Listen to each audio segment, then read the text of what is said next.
Good morning everyone. मैं doctor सुधा मित्तल। बच्चों, आज अपन नया टॉपिक स्टार्ट करेंगे। कार्य पर नियुक्ति, आगमन एवं प्रशिक्षण, प्लेसमेंट, इंडक्शन एंड ट्रेनिंग। सबसे पहले देखेंगे कार्य पर नियुक्ति, प्लेसमेंट क्या होता है। चयन प्रक्रिया द्वारा जब अभ्यर्थी का चयन कर लिया जाता है और उसे नियुक्ति पत्र जारी कर दिया जाता है तो आगामी चरण पर कार्य पर नियुक्ति यानी प्लेसमेंट का आता है। कर्मचारी को उसकी योग्यता अनुसार सही कार्य पर लगाना उतना ही महत्वपूर्ण है जितना कि उसका चयन करना।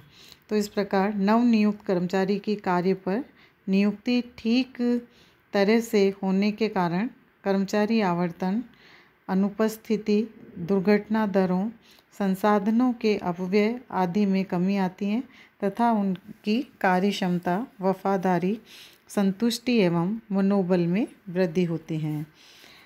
पिगर्स एवं मेयर्स ने इसको डिफाइन किया है। कार्य पर नियुक्ति से आशय चयनित अभ्यर्थी को सौंपे जाने वाले कृत्य का निर्धारण करना तथा उस कृत्य को अभ्यर्थी को सौंपना होता है।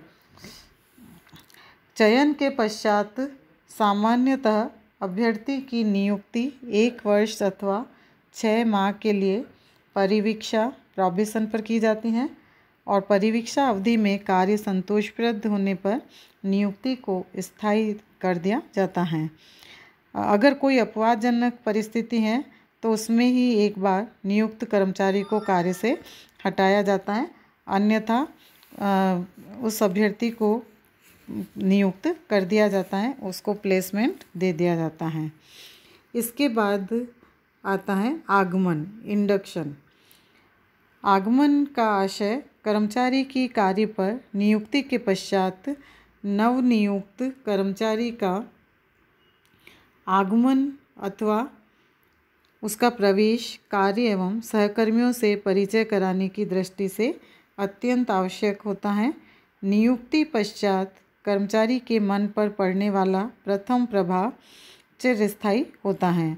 तो इसलिए विभिन्न अध्ययनों से ये सिद्ध हुआ है कि प्रतिष्ठानों में कर्मचारियों की आवर्तन दर ऊंची होने का एक प्रमुख कारण आगमन की कमी होना है।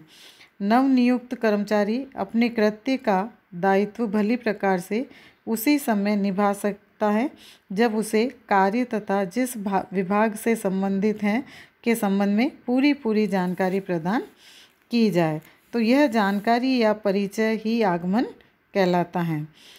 अन्य शब्दों में हम कहें तो आगमन नवनियुक्त कर्मचारी के कार्य एवं संगठन से परिचय की समस्या से संबंध रखता है, यानी कि उसे सबसे इंट्रोड्यूस करवाना, सबसे मिलाना कार्य से और उससे रिलेटेड व्यक्तियों से, उसी को आगमन के नाम से, इंडक्शन के नाम से जाना जाता है।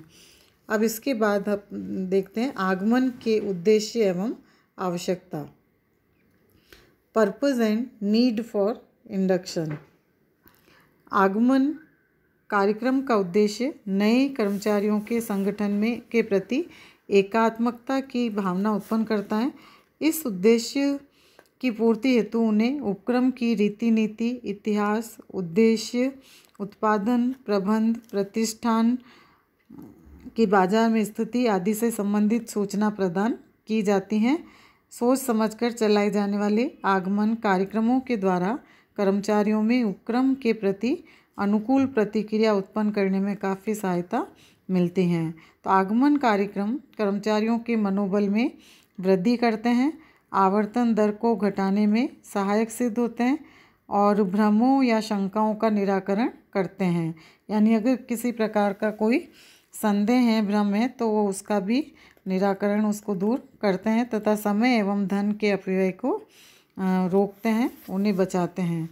तो जब एक नया कर्मचारी कार्य पर आता है तो उसके सामने कई समस्याएं होती हैं, तो उसे इस बात की आशंका बनी रहती है कि संगठन के पुराने कर्मचारी उसे कार्यदल के सदस्य के रूप में स्वीकार करेंगे या नहीं। यदि नया कर्मचारी आयु लिंग, राष्ट्रीयता, जाति अथवा धर्म के आधार पर पुराने कर्मचारियों से भिन्न है तो उसकी जो आशंका है वो काफ़ी हद तक सही भी सिद्ध हो सकती हैं।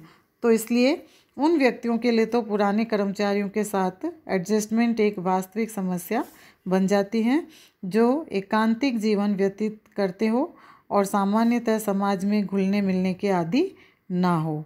तो इन सब के अतिरिक्त एक बात और ध्यान देने योग्य है और वह यह है कि प्रत्येक नया कर्मचारी अपने पूर्व अनुभव के आधार पर अपने साथ कुछ मान्यताएं, विचार या परसेप्शन लेकर आता है। अतः आगमन कार्यक्रम का उद्देश्य न केवल व्यक्ति अपितु उसके अवबोधन का भी यानी उसके परसेप्शन का भी संगठन के साथ समायोजन करना होता है। तो अब हम देखते हैं कि नए कर्मचारियों को सामान्यतः किस बारे में जानकारी या परिचय दिया जाना चाहिए। जैसे कृत्य के संबंध में यानी कार्य के संबंध में, उपक्रम, उसके इतिहास एवं उत्पादन की प्रक्रिया तथा नए कर्मचारियों के कृत्य से संबंधित प्रमुख क्रियाएं आदि के संबंध में उसे जानकारी या उसका परिचय कराया जाना चाहिए। संगठन की संरचना के संबंध में नए कर्मचारी को स्वयं के विभाग और संपूर्ण संगठन में उसकी स्थिति के बारे में, उपक्रम की नीतियों, पद्धतियों, उद्देश्यों एवं नियमों के संबंध में, मानव संसाधन विभाग तथा फॉरमैन के मध्य आपसी संबंधों के बारे में, सेवी वर्गीय नीति एवं सूचनाएं प्राप्त करने के साधनों के संबंध में, सेवा की शर्तों, सुविधाओं और कल्याणकारी व्यवस्थाओं के संबंध में भी परिचय कराया जाना चाहिए। सामाजिक लाभों जैसे बीमा, प्रेरणात्मक योजनाएं, पेंशन, ग्रेच्युटी, दुर्घटना लाभ आदि, मनोरंजनात्मक सुविधाओं जैसे खेलकूद, सामाजिक एवं सांस्कृतिक गतिविधियों आदि के संबंध में पूर्ण रूप से उसे जानकारी प्रदान की जानी चाहिए। कार्य के घंटे, अतिरिक्त कार्य, सुरक्षा, दुर्घटना की रोकथाम, छुट्टियों एवं अवकाशों आदि से संबंधित नियमों आदि के संबंध में भी परिचय करवाया जाना चाहिए। पदोन्नति के अवसरों, सुझाव, योजनाओं, कार्य स्थिरीकरण तथा स्थानांतरण आदि से संबंधित प्रावधानों के बारे में बताया जाना चाहिए। अनुशासन संहिता एवं परिवेदना निवारण प्रक्रिया के बारे में भी जानकारी दी जानी चाहिए। तो इस प्रकार से जो नए कर्मचारी आते हैं उन्हें सामान्यतः ये सारी बातों की जानकारी या इनसे संबंधित कार्यों से उनका परिचय कराया जाना चाहिए। तो ये आगमन की एक मुख्य उद्देश्य और ये इसकी आवश्यकता होती हैं। नेक्स्ट अगले वीडियो में अपन करेंगे ट्रेनिंग, प्रशिक्षण। धन्यवाद।